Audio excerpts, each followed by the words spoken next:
എന്തുകൂടെ നിന്റെ പ്രശ്നം പറ നീ എന്ത് ഇത്ര വിഷമിച്ച് നിൽക്കുന്നു? പ്രശ്നമൊക്കെ നീ അറിഞ്ഞു കാണുമല്ലോ, ഇനി എന്തോന്ന് ഒന്നെന്ന് പറയാൻ. നീ അവിടെ വീട്ടിൽ കിടന്ന് അടി ഉണ്ടാക്കിയതല്ലേ, ബഹളം ഉണ്ടാക്കിയത്? ഞാനല്ല അടി ഉണ്ടാക്കിയത്.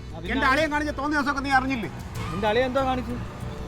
ഞാൻ ചോദിച്ചു നോക്കുന്നല്ല എന്തായിരുന്നു നടരാജ അവിടെ നടന്നത്. നടരാജന്റെ കഴുത്തിന്റെ മുകളിൽ തലയുണ്ടായത് ഭാഗ്യം. അവർ ഇന്നലെ കസേരയുടെ തലമണ്ട അടിച്ച് പൊട്ടിച്ചില്ല എന്നുള്ളതേ ഉള്ളൂ. എടാ പാർട്ടി സമ്മേളനമൊക്കെ വീട്ടിലാണോ നടത്തുന്നത്? അതിനൊക്കെ വല്ല പാർട്ടി ഓഫീസിൽ? അത് പാർട്ടി ഓഫീസ് ഓടിട്ടോണ്ടിരിക്കുകയായിരുന്നു. അവിടെ ചോർന്നൊലിച്ച് ഓടൊക്കെ മാറ്റിക്കൊണ്ടുണ്ടല്ലേ ഞാൻ ഇന്നലെ ഒരു അടിയന്തര മീറ്റിംഗ് വീട്ടിൽ കൂടിയത്. അപ്പൊ അവിടെ ഇങ്ങനെയൊക്കെയാണ് കാണിക്കാൻ. ഒന്നുമില്ല, ഞാൻ അവന്റെ പെങ്ങളെ കെട്ടിയതാണല്ലോ. അതിനിപ്പോ എന്തോ നിന്റെ പ്രശ്നം പറ. ഞാൻ ഇനി ആ വീട്ടിലോട്ട് കാല് കുത്തില്ല. ഞാൻ തീരുമാനിച്ച് ഞാൻ അവിടെ നിന്ന് ഇറങ്ങി. ഇനി എനിക്ക് ആ വീട്ടിൽ കിടന്ന് ഉറക്കം വരില്ല. ഞാൻ ആ വീട്ടിൽ കയറൂല. അളിയാ, നിനക്കൊരു വീട് ഒപ്പിച്ചു തരാൻ പറ്റുമെങ്കിൽ അത് ചെയ്യും. എടേ നീ വിഷമിക്കണ്ട, വീടൊക്കെ ഞാൻ ഒപ്പിച്ചു തരാം. എന്റെ കെയറോഫിൽ ഒരു വീടുണ്ട്. പിന്നെ ഞാൻ ആദ്യമേ പറയാം, പതിവായിട്ട് നീ കൊണ്ടുപോയി എന്നെ തള്ളിയിടണം ഉടായ്പ, അതാണെങ്കിൽ നടക്കൂല. ഞാൻ എൻ്റെ അവസ്ഥ നിനക്ക് അറിഞ്ഞൂടാ. നിക്കണ ഒളിച്ചു പോയ ഒരു മനുഷ്യൻ്റെ അവസ്ഥയെക്കുറിച്ച് നീ ഒന്ന് ആലോചിച്ച് നോക്ക്. അതാണ്. നീ വിഷമിക്കണ്ട, ഞാനൊരു വീട് എൻ്റെ കെയറോഫിലുണ്ട്. നല്ല വീടാ. എങ്ങനെ മുറി സൗകര്യമൊക്കെ? 3 ബെഡ്റൂം ഉണ്ട്, 3 അറ്റാച്ച്ഡ് ആണ്. കാർ പോർച്ച് ഉണ്ട്, സിറ്റ് ഔട്ട് ഉണ്ട്, നല്ല കാറ്റൊക്കെ കിട്ടുന്ന ഏരിയ ആണ്. കറണ്ട് പോകത്തേ ഇല്ല. അവിടെ എല്ലാം അപ്പുറത്തെല്ലാം VIP കളാണ് താമസിക്കുന്നത്. വാടക എങ്ങനെ വരും? വാടക ഒരു 8000 രൂപ പോലെയാ. അതെ, ഇതിന് നടക്കുമോ? നീ എന്തോ ഉദ്ദേശിക്കുന്നത്? ഇതിന് 3000. 3000-ന് അതിൻ്റെ വീട്, അതിൻ്റെ ഫ്രണ്ടിൽ ഒരു പട്ടിക്കൂടുണ്ട്, അത് അവർ തരത്തില്ല. നിനക്ക് 3000 രൂപയും കൊണ്ട് ഇറങ്ങിയിരിക്കുന്നത്. 3000 രൂപയ്ക്ക് തകരം മേഞ്ഞ വീടൊക്കെ കിട്ടത്തുള്ളൂ. അതിൻ്റെ തറയൊന്നും ഉണ്ടാവത്തില്ല. നിന്നെ പോലുള്ള ഒരു പാർട്ടി പ്രവർത്തനം ആ വീട്ടിൽ താമസിക്കാൻ പറ്റൂടെ? അതാണിപ്പോൾ എൻ്റെ ഇപ്പോഴത്തെ പ്രശ്നം. അതല്ലേ, നോക്കിയ വീടുകളെല്ലാം ഒരുപാട് ചെറിയ കോഴിക്കൂട് പോലത്തെ വീടുകളും. ഞാൻ അവിടെയൊക്കെ പോയി കിടന്ന ആൾക്കാരെന്ത് പറയില്ല. അതല്ല, നീ ഇപ്പം പെട്ടെന്ന് അവിടുന്ന് എടുത്ത് ചാടി ഇറങ്ങിയാൽ ഈ വാടക കൊടുക്കാനൊക്കെ ഉള്ള പാങ്ങ് നിൻ്റെ കയ്യിലുണ്ടോ? വാടകയൊക്കെ കൊടുക്കാം. അതിനിപ്പോൾ അതിനുള്ളത് കൂടെ തങ്കം ചവിട്ടണം. തങ്കം ചവിട്ടിയാൽ നിന്റെ കാല് പോകില്ലല്ലോ, അത് അവള് ചവിട്ടിക്കോളും കേട്ടോ. നിന്റെ അടുത്ത് എന്തെങ്കിലും പറഞ്ഞാൽ അത് ചെയ്യാൻ പറ്റുമെന്ന് പറയണേ, അല്ലെങ്കിൽ കളഞ്ഞിട്ട് പോന്നി. എടേ ഇനി വേറൊരു കാര്യം ഞാൻ പറയാം. പാലായിൽ നിന്റെ പേര് സ്ഥലമില്ലേ? പാലായിൽ സ്ഥലമുണ്ട്, പക്ഷേ അത് എൻ്റെ പേരിലൊന്നും ആയിട്ടില്ല. അപ്പച്ചൻ്റെ കാലശേഷമൊക്കെ എനിക്ക് എഴുതി തരും. ആരെയാ നിന്റെ പേര് സ്ഥലമില്ലല്ലോ? അപ്പം നമ്മൾ രക്ഷപ്പെട്ട് വകുപ്പുണ്ട്. എന്തെന്ന്? എടേ ഇപ്പം വീടും സ്ഥലവും ഇല്ലാത്തവർക്ക് വീട് വെക്കാൻ വേണ്ടിയിട്ട് സ്ഥലം കൊടുക്കുന്നുണ്ട് പഞ്ചായത്തിൽ നിന്ന്.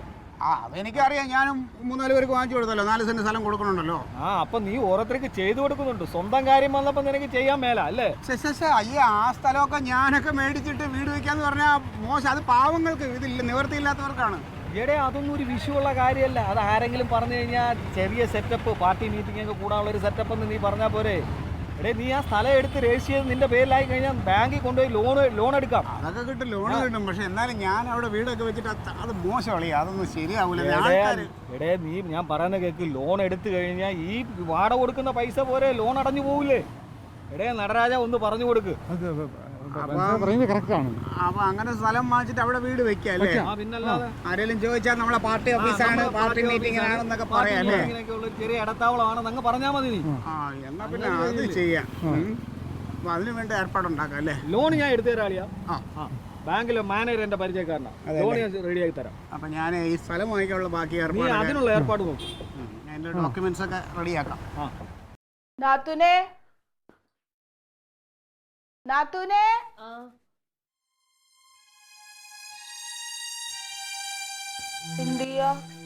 ഞാൻ വെറുതെ നിൽക്കായിരുന്നു. എന്താ വന്നേ നീ? എന്താ ഇങ്ങനെ ആയിക്കണേ? നാത്തൂന് അറിയാലോ, ഏട്ടൻ പെട്ടെന്നുള്ള ദേഷ്യത്തിൽ എന്തെങ്കിലുമൊക്കെ പറയുന്നേ ഉള്ളൂ. അതിന് കുഴപ്പമൊന്നുമില്ല. എല്ലാവരുടെയും വാശി നടക്കട്ടെ. എന്താ വാശി? എന്നെക്കാ കൂടുതൽ ഏട്ടനെ നാത്തൂനല്ലേ അറിയണ്. അങ്ങനെയൊക്കെ ഞാൻ വിചാരിച്ച. പെട്ടെന്നുള്ള ദേഷ്യം കൊണ്ട് എന്തെങ്കിലുമൊക്കെ പറഞ്ഞോന്ന് വെച്ചിട്ട്. അതിനെനിക്ക് കുഴപ്പമൊന്നുമില്ലടാ. അവനവൻ്റെ കാര്യം പറഞ്ഞു, ക്ലീറ്റോൻ്റെ കാര്യം പറഞ്ഞു. ഇനിയിപ്പോൾ കൂടുതൽ പറയാനൊന്നുമില്ല. പോവാൻ തന്നെ തീരുമാനിച്ചു. അങ്ങനെ പോവാൻ പറ്റുമോ നാത്തൂന്? എന്താ ചെയ്യണേ? ക്ലീറ്റോച്ചനോട് പറ പോണ്ടെന്ന്. ക്ലീറ്റോ സമ്മതിക്കില്ല. എനിക്കെൻ്റെ ആങ്ങളുടെയും അമ്മയുടെയും നിങ്ങളുടെയൊക്കെ അടുത്ത് നിൽക്കാനായിരുന്നു ഇഷ്ടം. അത് പറ്റില്ല എന്ന് അവൻ തന്നെ തീരുമാനിച്ചു. അല്ലെങ്കിൽ അവനായിട്ട് വിചാരിക്കണം, എൻ്റെ പെങ്ങളാണ്, ക്ലീറ്റോനെ പോലെ ഒരാളുടെ കൂടെ അവൾ ഒറ്റയ്ക്ക് പോയി നിൽക്കാൻ പറ്റില്ല. നാത്തൂനും കൂടി ഈ സമയത്ത് ഇങ്ങനെ പറഞ്ഞാൽ എങ്ങനെയാ? നാത്തൂൻ പറ ക്ലീറ്റച്ചേട്ടനോട് പോണ്ടെന്ന്. എന്താണെങ്കിലും മാറണം ഒരു ദിവസം. അത് എത്രയും നേരത്തെ അതല്ലേ നല്ലത്.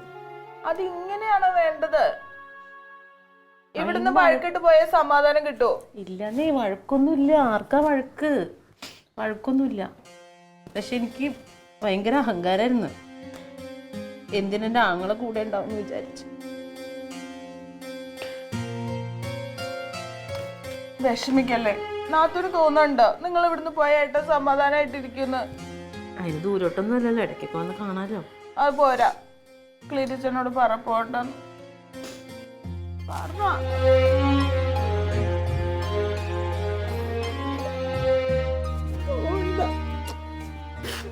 ഞാൻ ചായ എടുക്കാം. വേണ്ട, നാത്തൂനില്ലാതെ എനിക്കും പറ്റില്ല. അതുകൊണ്ടല്ലേ.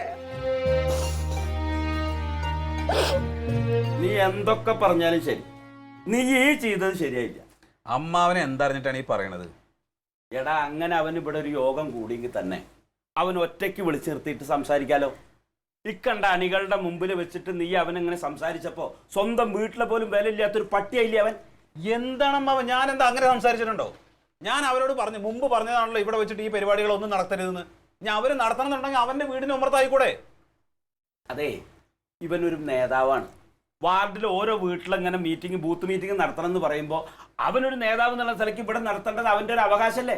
അത് അവൻ നേതാവാണെങ്കിൽ അവന്റെ വീട്ടുമുറ്റത്ത് നടത്തണം, ഇവിടെ പറ്റില്ല. ഇത് അവനവനെ പറ്റുമ്പോഴേ അറിയുള്ളൂ. അവന് നല്ല വിഷമുണ്ട്. എന്ത് വിഷമെന്ന്? എന്ത് വിഷമം? ഞാൻ ഇതിന് മുമ്പേ അവനോട് പറഞ്ഞിട്ടുണ്ടല്ലോ. ഇവിടെ ഞാൻ എല്ലാവരും നിങ്ങളൊക്കെ പറയുന്നത് കേട്ട് കഴിയുമ്പോൾ ഞാൻ വലിയ കുറ്റക്കാരനാണ്. നീ എന്നെ കുറ്റക്കാരൻ?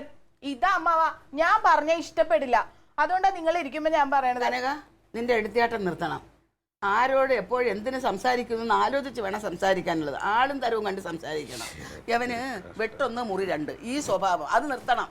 നാത്തൂന് ഇപ്പോഴും അവിടെ കരഞ്ഞോണ്ടിരിക്കുക. പിന്നെ അതിന് എന്തോരം മനസ്സ് വിഷമിച്ചിട്ടുണ്ടെന്ന് അറിയാമോ? നിങ്ങൾ എല്ലാവരും കൂടെ പറയുന്നത് ഞാൻ അവിടെ അങ്ങനെ ആ ഒരു പരിപാടി നടന്നുകൊണ്ടിരിക്കുന്ന സമയത്ത് അവനോട് സംസാരിച്ച് ശരിയായില്ല എന്നല്ലേ? ശരി, അത് ഞാൻ സമ്മതിക്കണു, ശരിയായില്ല. പക്ഷേ ഇവിടെ ഈ പരിപാടി, അതായത് ഇവന്റെ രാഷ്ട്രീയ പൊതുയോഗമൊക്കെ ഉണ്ടല്ലോ, അത് എന്റെ വീട്ടിന്റെ മുറ്റത്ത് വെച്ചാവരുതെന്ന് ഞാൻ ഇവനോട് പല പ്രാവശ്യം പറഞ്ഞതല്ലേ? പലപ്പോഴും ഞാൻ പറഞ്ഞിട്ടുണ്ട്, എന്റെ നിന്റെ നീ പറയരുത്. അവൻ ആര്, നീ ആര്? ഇതെന്താ നിന്റെ എടുത്തിയാട്ടം ശരിയല്ല. ആരോട് എപ്പോ എന്തിന് എങ്ങനെ സംസാരിക്കണമെന്ന് പഠിക്കണം. എന്റെ അമ്മ ഏതൊക്കെ തരത്തിലുള്ള ആൾക്കാരാണ് ഈ വലിഞ്ഞു കയറി വരണമെന്ന് നമുക്കറിയോ? അറിയോ? പിന്നെന്താ ഒരു സമാധാനം എന്ന് വെച്ച് കഴിഞ്ഞാൽ ഇപ്രാവശ്യം അവൻ അങ്ങനെ ദേഷ്യപ്പെട്ട് പറഞ്ഞുകൊണ്ട് ഒരു ഗുണമുണ്ടായി. സ്വന്തമായിട്ടൊരു വീട് വെച്ച് താമസിക്കണം എന്നുള്ള ഒരു ബോധം അവനുണ്ടായല്ലോ. എന്തുണ്ടായില്ല? അവന് നല്ല ബോധം വരും. എടാ, അവനെ വിളിച്ചു പറഞ്ഞു 4 സെന്റ് സ്ഥലം മേടിച്ച് അതിലൊരു വീട് വെക്കാൻ പോവാണെന്ന്. ആര്, ക്ലീറ്റസോ? എന്താ നീ അവനെ കളിയാക്കണ്? എടാ, അവനൊരു രാഷ്ട്രീയക്കാരനാ. പഞ്ചായത്ത് നിന്ന് 4 സെന്റ് സ്ഥലം വീട് വെക്കാൻ വേണ്ടി കൊടുക്കുന്നുണ്ട്. അതവൻ പേപ്പറൊക്കെ റെഡിയാക്കിയിട്ട് അവനെ കിട്ടാതെ ശരിയായിട്ടുണ്ട്. എന്റെ പൊന്ന അമ്മാവ, അതിനൊക്കെ റിസ്ക് ഉണ്ട്. സ്വന്തമായിട്ട് കുടുംബവും ഭാര്യ കുട്ടി ഇതൊക്കെ നോക്കി നടത്തണമെന്നൊക്കെ ബോധമുള്ളവരെ ചെയ്യുള്ളൂ. അതുകൊണ്ടാ ഞാൻ പറഞ്ഞു, ഇപ്പൊ അവന് ബോധം വന്നിട്ടുണ്ട്, ഇപ്പൊ അവൻ തയ്യാറായിട്ടുണ്ട്. ഇതെന്താ, അവൻ രാഷ്ട്രീയക്കാരനാണ്, അതിനുള്ള സാമർഥ്യമൊക്കെ അവനുണ്ട്. എന്നാലും പഞ്ചായത്തിൽ നിന്ന് കിട്ടുന്ന വീട്ടിൽ താമസിക്കുന്നതൊന്നും എനിക്ക് അത്ര ഇഷ്ടമല്ലേ. അങ്ങനെ പഞ്ചായത്തിൽ നിന്ന് കിട്ടുന്ന വീട് എന്ന് പറഞ്ഞു കഴിഞ്ഞാൽ വീട്ടിലൊക്കെ താമസിച്ച് അവര് പറയുമ്പോ ഇറക്കി വിടണല്ല. അതിവനെ സ്വന്താ. പിറ്റകാലം തങ്കത്തിനും കുട്ടിക്കുള്ളതാണത്. അബിൽദാരുടെ മോളാണ് അവള്, അറിയാമോ നിങ്ങൾക്ക്? അതിനെന്താ? എന്നാ പിന്നെ ഇവിടെ കയറ്റി താമസിപ്പിക്കും. ഈ ഏട്ടൻ എന്തിനിങ്ങനെ ഈ എടുത്തുചാട്ടാണ് പ്രശ്നം. ചേച്ചി, ഈ തങ്കത്തിനുള്ളതാണ് ഈ വീടും വളപ്പൊക്കെ. ആ, അതവിടെ കിടന്നോട്ടെ. ഇത് അതിന്റെ പുറമെ അവർ റിസ്ക് എടുത്തിട്ട് സ്ഥലവും വീടും വെക്കുകയാണെങ്കിൽ അതെന്താ ഗുണല്ലേ? ഗുണാണ്, അത് ചെയ്തോട്ടെ. അതിന് ആർക്കാണ് പ്രശ്നം? ഞാൻ വേണ്ടാന്ന് പറഞ്ഞ അല്ല, ഞാൻ ഇപ്പൊ പറയാൻ വന്നതല്ല. അങ്ങനെ ഒരു റിസ്ക് എടുത്തിട്ട് അവൻ പഞ്ചായത്തിന്റെ ഒരു സ്ഥലം മേടിക്കുമ്പോ പഞ്ചായത്ത് ഒരു നിശ്ചിത സംഖ്യ തീരുമാനിച്ചിട്ടുണ്ടാവും. അതിന് സ്ഥലവും വേറെ വേറെയാണ്. അപ്പൊ ഒരു 4 സെന്റ് സ്ഥലത്തിന് അവരൊരു വില നിശ്ചയിച്ചിട്ടുണ്ടാവും. നമുക്ക് ഇഷ്ടപ്പെട്ടൊരു സ്ഥലം മേടിക്കുകയാണെങ്കിൽ ചിലപ്പോൾ ആ വിലക്ക് കിട്ടില്ല. അപ്പൊ അതിന്റെ കൂടെ നമ്മളും കൂടി കുറച്ച് കൂട്ടേണ്ടി വരും. അവനങ്ങനെ വല്ല കാട്ടുമുക്കിലോ പാടത്തൊക്കെ പോയി ഇരിക്കണേക്കാൾ നല്ലതൊരു നല്ല സ്ഥലത്ത് ഇരിക്കണമെങ്കിൽ എന്തെങ്കിലും നമ്മൾ സാമ്പത്തികമായിട്ട് സഹായിച്ചാൽ അത് നന്നാവും. അങ്ങനെ ഇറങ്ങി പുറപ്പെട്ട സ്ഥിതിക്ക് അങ്ങനെയൊക്കെ ഒന്ന് ആലോചിച്ചൂടെ എന്ന് തീരുമാനിക്കാനാ അപ്പൊ ഞാൻ വന്നത്. അത് അമ്മ വരുന്നത് തീരുമാനിച്ചാൽ മതി. എനിക്ക് എന്റെ കയ്യിൽ അതിനൊന്നും കൊടുക്കാൻ 5 പൈസ ഇല്ല. ഞാൻ എങ്ങനെയാണ് ഇവിടുത്തെ കാര്യങ്ങൾ നടന്നു പോകുന്നതിന് എനിക്ക് ദൈവത്തിന് മാത്രമേ അറിയുള്ളൂ. നീ വാശി പിടിക്കണ്ട, നിന്റെ കാലടിയും പിടിക്കേണ്ട ആവശ്യമൊന്നുമില്ല. എന്റെ അളിയൻ അതിനെ മാത്രം ഇവിടെ സമ്പാദിച്ചു വെച്ചിട്ടുണ്ട്. ഇപ്പൊ ആണെന്നോ പെണ്ണെന്നോ വ്യത്യാസമൊന്നുമില്ല. പകുതി സ്വത്ത് തങ്കത്തിനാട് കൊടുക്കേണ്ടി വരും. ഏറി കളിച്ചാണ്ടല്ല ഇവിടെയൊക്കെ അത് മുറിച്ചിട്ട് അങ്ങോട്ട് കൊടുക്കും. അമ്മ അവിടെ ഇരിക്കണ്ടല്ലോ, പിന്നെ ഞാൻ പറയണതിന് ആ ഞാൻ കൊടുത്തോളാം എന്റെ കയ്യിലുള്ളത്. അതെ ഇപ്പൊ അതിനൊന്നും നിക്കണ്ട. അത് കൊടുത്തു കഴിഞ്ഞാൽ അവന്റെ സ്വഭാവത്തിന് എന്താ ചെയ്യാന്ന് പറയാൻ പറ്റില്ല. അത് പിറ്റകാലം അവർക്കുള്ളതാണല്ലോ. ഇപ്പൊ അവർ റിസ്ക് എടുത്തിട്ട് ഒരു വീടും വളപ്പും വെക്കട്ടെ. അതവിടെ കിടന്നോട്ടെന്ന് തന്നെ ഞാനും അപ്പൊ പറയുന്നത്. അതിനെ സഹായിക്കാൻ എന്ത് ചെയ്യാൻ പറ്റും? എന്ത് ചെയ്യാൻ പറ്റും? എന്റെ കയ്യിൽ എവിടെയാണ് പൈസ? ഏട്ടാ എന്തേട്ടാ ഇത്? അവൻ അങ്ങനെ ഒരു റിസ്ക് എടുക്കുമ്പോ നീയോ റിസ്ക് എടുക്കടാ. എന്തെങ്കിലുമൊക്കെ തട്ടിക്കൂട്ടി ഉണ്ടാക്കി കൊടുക്ക്. നീ ഒന്നല്ലേ KCB ഒരു ജോലിക്കാരനല്ലേ? എന്റെ പൊന്നമ്മ ഇപ്പൊ തട്ടിക്കൂട്ടിയിട്ട് ഞാൻ എന്തെങ്കിലും കൊടുത്തു കഴിയുമ്പോ പിന്നെ അവസാനം ഭാഗത്തുനിന്ന് അതും കൊടുത്തു കഴിയുമ്പോ പിന്നെ ഞാൻ ഈ തട്ടിക്കൂട്ടിയതിന് പിന്നെ എവിടെ പോയിട്ട് ആരോട് ചോദിക്കും?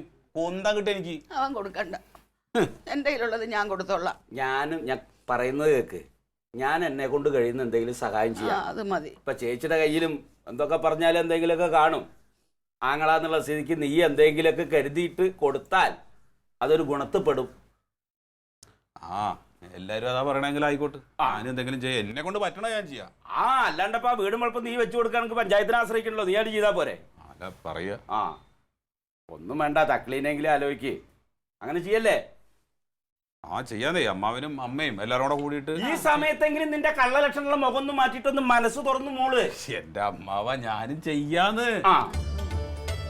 അപ്പോ ഞാൻ എന്താ ചെയ്യണ്ട വെച്ചാ നിങ്ങൾ തീരുമാനിച്ചാൽ മതി, ഞാൻ തരാം. നീ എന്നെ അവനെ വിളിച്ചത് കൊടുത്തോ.